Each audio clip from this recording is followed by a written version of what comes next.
हाँ जी बेटा जी, क्या हाल चाल आपका।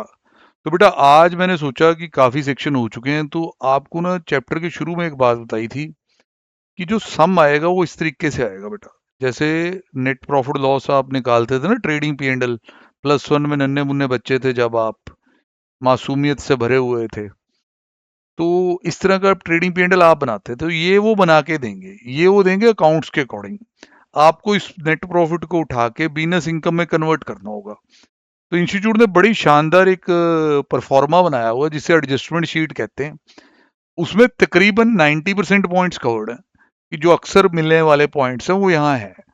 तो मैं देखना चाहता हूँ कि अब हमने इतना पढ़ लिया तो इसमें क्या क्या रह गया वो भी साथ साथ पढ़ते चलेंगे। आए देखते हैं भाई। तो पहले ये कहता है जी नेट प्रॉफिट उठा लो एज पर पी एंड एल। अब अगर उस पी एंड एल में इस तरह के खर्चे डेबिट हो रखे हैं बट ये तो अलाउड ही नहीं होते, तो इन्हें ऐड बैक करते जाओ। जैसे सबसे पहले नंबर लगाया depreciation as per books of accounts. Sir यहाँ तो डेप्शन सेक्शन 32 वाली अलाउड है, ब्लॉक ऑफ एसिड के कॉन्सेप्ट से आती है। अकाउंटिंग डेप्शन का हमने क्या करना। तो अगर अकाउंटिंग डेप्शन इस तरह के पी एंड एल में कहीं डेबिट हो रखी हो जैसे कि ये आपको डिसअलाउ करनी होती है। इनकम टैक्स का खर्चा एडवांस टैक्स के फॉर्म में, इनकम टैक्स के फॉर्म में, प्रोविजन फॉर टैक्स के फॉर्म में अगर दिखाई दे तो 40 a2 में डिसअलाउ करना होता है। फिर उसके बाद 40A1A को कौन बच्चा भूल सकता है, सबने किया है यार। 40A1A रेजिडेंट्स को पेमेंट करनी है, टीडीएस काटना भूल गए हैं, टीडीएस काट के जमा नहीं कराया रिटर्न भरने तक, तो 30% डिसअलाउ हो जाएगा। हर बच्चा इस वीडियो को जरूर देखे भाई, क्योंकि अगर आपको अच्छे से आता है तो भी रिवीजन हो रही है। फिर उसके बाद अगर आपने अपने रिलेटिव को पेमेंट कर दी है और फेयर मार्केट वैल्यू से वो पेमेंट ज़्यादा है, तो जितनी ज़्यादा है वो डिसअलाउड 40a2 में। फिर अगर आपने कोई पेमेंट कर दी है जिसका 10,000 से ज़्यादा था अमाउंट, या एक ही दिन का एग्रीगेट 10,000 से ज़्यादा था और गलत तरीके से पेमेंट कर दी है, ये प्रिस्क्राइब मोड से नहीं हुई है, गलत तरीके से कर दी है, पूरी पेमेंट डिसअलाउड। फिर 43B आ गया, कह रहा है मेरे खर्चे एक्रूअल बेसिस पे पी एंड एल में डालें, पे आज तक किए नहीं। आज तक का मतलब या तो ड्यूरिंग द ईयर भी पे नहीं किए और रिटर्न भरने तक भी नहीं पे किए, डिसअलाउड। फिर एमएसएमई को तो देखो स्पेशल इज्जत दे रखी है, माइक्रो एंड स्मॉल याद रखना, मीडियम नहीं। इनको अगर आपने क्रेडिट टर्म्स के अकॉर्डिंग कल जो हमने पूरा किया, पर्सनल एक्सपेंसेस सेक्शन 37 में आपको पर्सनल एक्सपेंस की डिडक्शन नहीं मिल सकती तो डिसअलाउ करना होगा। कैपिटल एक्सपेंडिचर डिसअलाउ करना होगा। Repair of capital nature disallow होंगी। अब यहाँ आता है जी प्रीलिमिनरी एक्सपेंस 35D। उसके साथ ही एक और लिखा हो 35DDA। 35D तो मैंने आपको समझाया हुआ है कि 1/5 की डिडक्शन रहेगी मुन्ना।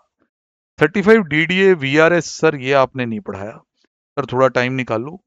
अब इनको ये सब भी यहाँ पढ़ा दो, ये पी एंड एल तो ये देखते रहेंगे अपने आप ही जब क्वेश्चन करेंगे। 35DDA आ जा बेटा फटाफट।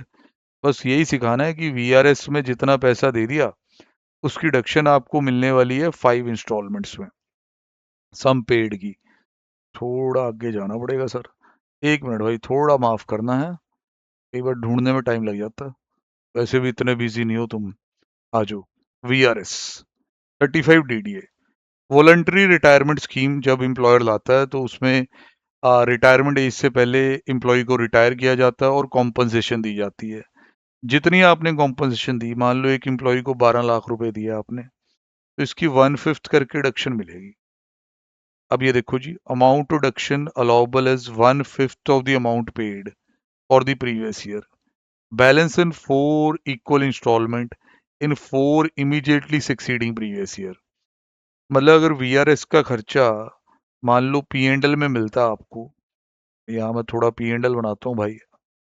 पी एंड एल में ऐसे लिख देता है 2 VRS 10 लाख रुपए, और यहाँ लिख देता है नेट प्रॉफिट 22 लाख रुपए, और नीचे आपको भड़काता है और हिंट देता है कि ये 10 लाख हमने इस साल पे किए थे। तो आपने 22 लाख में पहले तो 10 लाख डिसअलाउ कर देना, फिर 35DDA ले आना है, वहाँ 10 लाख का आपको 1/5 अलाउ कर देना, 2 लाख रुपए की डिडक्शन मिल जाएगी। पर खतरनाक ये नहीं है जो इस साल पे किया है, खतरनाक तो तब है अगर पिछले साल पे किया हो। तो इस पी एंड एल में नहीं दिखेगा, नीचे दिखेगा। अब पिछले साल पे किया है तो सेकंड इंस्टॉलमेंट यहाँ क्लेम करनी है, अगर उससे पिछले साल पे किया है तो उसकी थर्ड इंस्टॉलमेंट यहाँ क्लेम होनी है। तो it can be A series. ये मेरी असाइनमेंट में एक क्वेश्चन है जहां हमने बहुत बार पे किया हुआ है, तो ध्यान रखना जरा। यहाँ ये कह रहे हैं भाई साहब एडजस्टमेंट शीट में कि भाई साहब 4/5 डिसअलाउ करना है, 1/5 अलाउड रहेगा। फैमिली प्लानिंग का खर्चा आपको पता अलाउड ही नहीं है कंपनी के अलावा किसी को, तो फैमिली प्लानिंग डिसअलाउ होने वाला है। फाइन पेनल्टी पे कर दिया आपने, कोई कानून तोड़ा उसका, फाइन पेनल्टी पे कर दिया। इसमें एक एक्सेप्शन है, अगर वो पेनल्टी डैमेजेस या delay for breach in contract की है तो वो अलाउ हो जाएगी, दैट इज नॉट अ कानून। For all expenses related to income which is not taxable under this head, income किसी और हेड की खर्चा पीजीबीपी में, जैसे हाउस प्रॉपर्टी दी हुई है किराए पे, उधर म्यूनिसिपल टैक्स यहाँ डाल दिए।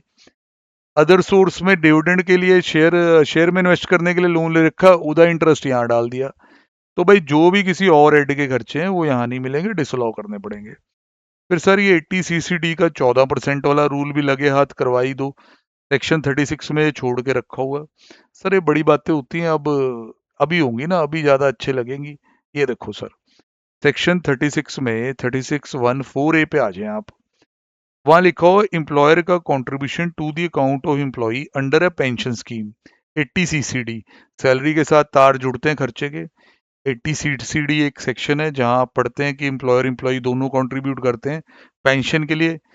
वहां उसकी बहुत लंबी कहानी है, यहाँ पे इतना सीखेंगे कि भाई साहब कितने की डिडक्शन मिलेगी एम्प्लॉयर को। सर एम्प्लॉयर कंट्रीब्यूशन की डिडक्शन तो मिलनी चाहिए सर, पर एक लिमिट है, 14% ऑफ सैलरी से ज्यादा की डिडक्शन नहीं है। सैलरी का यहाँ मतलब है बेसिक पे, इसमें डीए आ जाता है इफ द टेंटर्स, उसके अलावा कुछ नहीं आता। तो मैक्सिमम डिडक्शन अलाउड इज 14%, 14% से जितना ज्यादा होगा डिसअलाउ कर देना। अब कुछ ऐजे खर्चे जो अलाउबल हैं पर पी एंड एल में डेबिट नहीं हुए हुए, जैसे कि डेप्रिसिएशन अकाउंट्स बुक्स वाली डिसअलाउड थी, डेप्शन जो इनकम टैक्स रूल्स के अकॉर्डिंग आई है, लेस करेंगे। अब ये देखें कितना प्यारा है, ये ऐसा है कि पिछले साल खर्चा 40(a)(1)(a) में डिसअलाउ हो गया 30%, इस साल आपने कंप्लायंस कर दी रिटर्न भरने के बाद पिछले साल की, तो यार वो डिडक्शन अब तो आपको लेनी है ना, वो क्लेम करो। 30% of expenditure disallowed in earlier previous year due to non deduction, ये वो allowed this year on remittance। Institute hint भी दे रहा है कि ये पी एंड एल में नहीं होगा, नीचे दिया होगा। ऐसे ही 43B का जो डिसअलाउ हो गया क्योंकि पिछले साल पे नहीं हुआ, पिछले साल की रिटर्न भरने के बाद पे हुआ इस साल में, प्रोडक्शन तो आपको इस साल लेनी है, समझ रहे हो। ये भी वो कह रहा है एडिशनल इंफॉर्मेशन के तौर पे मिलेगा। इट्स वेरी वेरी इंपॉर्टेंट बेटा। अब क्या होता है कि जो फाइनेंशियल पी एंड एल होता है, फाइनल अकाउंट्स वाला पी एंड एल होता है, इसमें फालतू की इनकम्स बहुत आ जाती हैं, और हेड्स की इनकम बड़ी क्रेडिट हो जाती है तो हटानी पड़नी है। डिविडेंड इनकम कहता देखो जो आपने क्रेडिट कर रखा है पी एंड एल में, पर यहाँ टैक्सेबल नहीं है। डिविडेंड तो हमेशा ही आईओएस में टैक्सेबल है, सेक्शन 56। एग्रीकल्चर इनकम एग्जम्प्ट होती है, हटेगी। इंटरेस्ट ऑन सिक्योरिटीज एफडीज ये आईओएस में जाएगा। कैपिटल गेन्स हटेंगे। मतलब पी एंड एल के क्रेडिट साइड पे भी ध्यान देने की जरूरत है कि ऐसा वैसा कुछ है तो हटा डालो। रेंट फ्रॉम हाउस प्रॉपर्टी हटा दो, विनिंग फ्रॉम लॉटरी हटा दो, गिफ्ट हटा दो। एग्जम्प्ट गिफ्ट्स भी हो सकते हैं जैसे रिलेटिव या कुछ ओकेजन्स पे, बाकी टैक्सेबल गिफ्ट्स भी हो सकते हैं, कोई बात नहीं, यहाँ से तो हटेंगे, आईओएस में टैक्स होंगे। इनकम टैक्स का रिफंड हर बार आने वाली चीज, सर इनकम टैक्स का रिफंड टैक्सेबल नहीं है किसी भी हेड में, पर जब इनकम टैक्स वाले पैसा आपका रिफंड करते हैं तो उस पर कुछ इंटरेस्ट भी देते हैं, वो इंटरेस्ट टैक्सेबल है as income from other source, but again that thing is not the PGBP income, यहां से तो हटना होगा।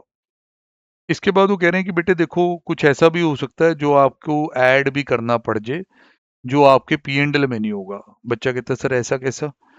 सर जैसे आपने सैलरी रेमुनेशन रिसीव किया पार्टनर के तौर पे, जिसकी फर्म को डिडक्शन मिल रखी है, तो जितने की फर्म को डिडक्शन मिल रखी है उतना आपके पास ये टैक्स होगा, 40 स्मॉल भी लग जाएगा।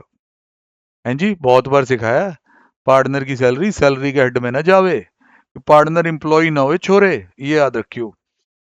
तो bad debts allowed as deduction, पहले डिडक्शन बाद में रिकवरी, 41(4) लग जाएगा। मतलब पहले बैड हो गए, अब वो बंदे को अक्ल आ गई, वो आपके पैसे दे गया, तो अगर बैड डेट की पहले मिली है डिडक्शन और फिर हुई है रिकवरी, 41(4) में टैक्सेबल। ऐसी हमारी लाइबिलिटीज जो हमने पहले अवेल कर ली एज ए डिडक्शन, बाद में उनका वेवर हो गया, सीजेशन हो गया, तो 41(1), ये भी मैं पढ़ा दूंगा, बट मैं ये चाहता हूँ एक बार आप गो थ्रू हो जाए, ये सब बड़ी कॉमन एडजस्टमेंट्स हैं, इसको 5-6 बार आप रिवाइज करके जाते तो कोई बुरी बात नहीं है भाई। तो एडजस्टमेंट शीट थोड़ा एक आइडिया देना था आपको आज कि भाई ये सब चीजें भी हैं, इसको देख के ही आगे हम क्वेश्चंस चलाएंगे। देख के इन द सेंस रिवाइज करके बैठेंगे रोज का रोज। ठीक है, अभी अभी के लिए इतना, बाकी नेक्स्ट टाइम।